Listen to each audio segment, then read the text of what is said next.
ನಮಸ್ತೆ, ನನ್ನ ಹೆಸರು ಕಮಲಾ ನಾಯ್ಕ್ ಅಂತ. ನಾನು ಉತ್ತರ ಕನ್ನಡ ಜಿಲ್ಲೆ ಭಟ್ಕಳ ತಾಲೂಕಿನಿಂದ ಮಾತಾಡ್ತಾ ಇದ್ದೀನಿ.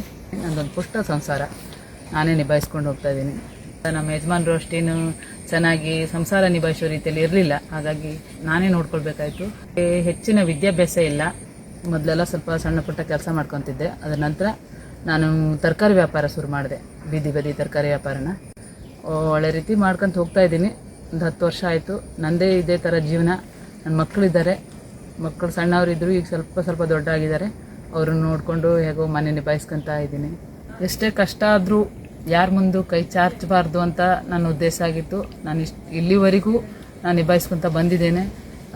ನನಗೆಲ್ಲರೂ ಇದ್ದಾರೆ, ಬಟ್ ತಂದೆ ಮನೆ, ತಾಯಿ ಮನೆಯ, ಗಂಡನ ಮನೆಯವರು ಎಲ್ಲರೂ ಇದ್ದಾರೆ. ಅವ್ರವ್ರ ಮೆಟ್ಟಿಗೆ ಅವ್ರವ್ರು ನನಗೆ ಯಾರೂ ಹೆಚ್ಚಿಂದ ಸಪೋರ್ಟ್ ಮಾಡಿಲ್ಲ ಬದುಕೋದಕ್ಕೆ.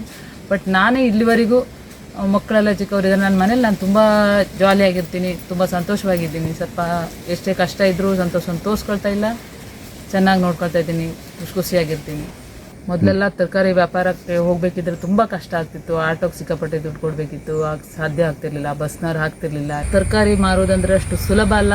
ಯಾರ್ಯಾರ ಮನೆಗೆ ಹೊತ್ಕೊಂಡು ಹೋಗೋ ಒಂದೊಂದ್ಸಲ ಖಾಲಿ ಮಾಡುವಂಥ ಪರಿಸ್ಥಿತಿ ನಮಗಿರುತ್ತೆ. ಬಟ್ ತರಕಾರಿ ಹಾಗೆ ಇಟ್ಟು ಬರುವಂಗಿಲ್ಲ, ಖಾಲಿ ಮಾಡಲೇಬೇಕಾಗಿರ್ತದೆ.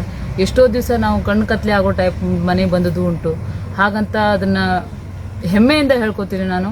ಬಟ್ ತರಕಾರಿ ವ್ಯಾಪಾರ ಅನ್ನೋದಷ್ಟು ಸುಲಭ ಅಲ್ಲ, ಮಾಡಿದವರಿಗೆ ಗೊತ್ತಿರುತ್ತೆ. ಹಿಂಗೆಲ್ಲ ತುಂಬ ಕಷ್ಟಪಟ್ಟು ಗಾಡಿ ತಗೊಂಡೆ, ಏನೇನು ಪ್ರಯತ್ನ ಮಾಡಿ ಗಾಡಿಯಿಂದ ನನಗೆ ಹೋಗ್ಬೇಕಿದ್ರೆ ಈ ಮೆಟ್ಟಿಗಿದ್ದು ಹೋಗೋಕ್ಕೆ ಬರೋದಕ್ಕೆ ಕಷ್ಟ ಆದರೂ ಮನೆ ನಿಭಾಯಿಸ್ಕೊತ ನೋಡ್ಕೊತ, ಮನೆಯಲ್ಲೂ ನಾನೇ ನೋಡ್ಕೊಳ್ಬೇಕು, ಹೊರಗಡೆನೂ ನಾನೇ ದುಡಿಬೇಕು. ನನಗೆ ವಿದ್ಯಾಭ್ಯಾಸ ಕಡಿಮೆ ಇದ್ದರೂ ಕೂಡ ನನಗೇನು ಜಾಸ್ತಿ ಬರೆಯೋದಕ್ಕೇನು ಬರಲ್ಲ. ಸ್ವಲ್ಪ ಏನಾದ್ರು ಓದ್ತೀನಿ ಅಷ್ಟೇ, ಬಿಟ್ಟರೆ ನಾನು ಅದು ವಿದ್ಯೆ ಇಲ್ಲ ಅಂತ ಕೈ ಕೊಟ್ಕೊಂಡೇನು ಕೂತಿಲ್ಲ. ಬಟ್ ಚೆನ್ನಾಗಿ ನಿಭಾಯಿಸ್ಕೊಂಡು ಹೋಗ್ತಾ ಇದ್ದೀನಿ.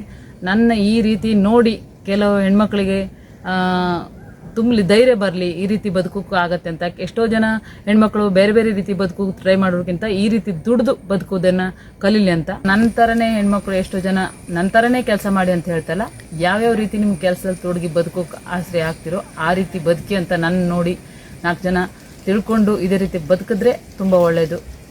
ಅದೇ ನನ್ನ ಆಸೆ.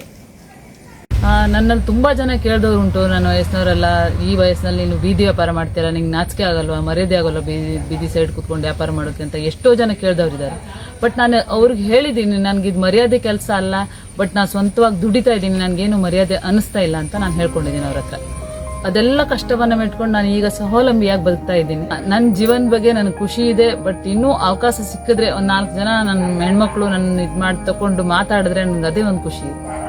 ನಾನು ಯಾಕೆ ಬಿಗ್ ಬಾಸ್ ಮನೆಗೆ ಬರಬೇಕು ಅಂದರೆ, ಕನಸು ಕಾಣೋದಕ್ಕೂ ವಯಸ್ಸಿನ ಮಿತಿ ಇಲ್ಲ, ಕನಸನ್ನ ನನಸು ಮಾಡ್ಕೊಳ್ಳೋದಕ್ಕೂ ವಯಸ್ಸಿನ ಮಿತಿ ಇಲ್ಲ ಅಂತ ನಾನು ಹೇಳೋದಕ್ಕೂ ಇಷ್ಟಪಡ್ತೀನಿ. ಅದೇ ಹಾದಿಯಲ್ಲಿ ನಾನು ಹೋಗ್ತಾ ಇದ್ದೀನಿ.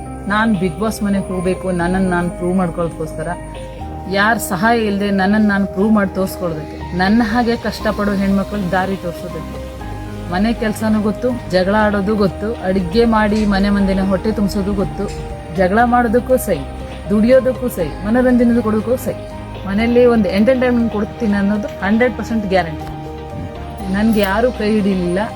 ಆದರೆ ಕರ್ನಾಟಕ ಜನತೆ ಈಗ ನನ್ನ ಬೆಂಬಲಕ್ಕೆ ನಿಲ್ಲುತ್ತೆ, ಬಿಗ್ ಬಾಸ್ ನನಗೊಂದು ಅವಕಾಶ ಕೊಡುತ್ತೆ ಅಂತ ಕಾಯ್ತಾ ಇದ್ದೀನಿ.